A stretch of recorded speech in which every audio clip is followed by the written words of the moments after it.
روزہ کے بارے میں یسوع کی تعلیم، مقدس متی کی انجیل اس کا 6واں باب 16ویں آیت سے لے کر 18ویں آیت تک۔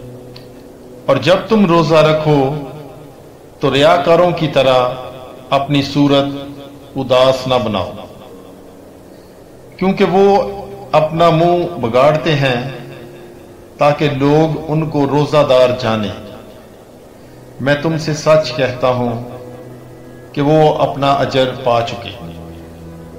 بلکہ جب تو روزہ رکھے تو اپنے سر میں تیل ڈال اور منہ دھو، تاکہ آدمی نہیں بلکہ تیرا باپ جو پشیدگی میں ہے تجھے روزہ دار جانے۔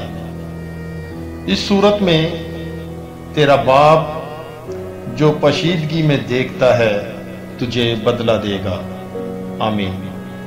Bible is life. God bless you.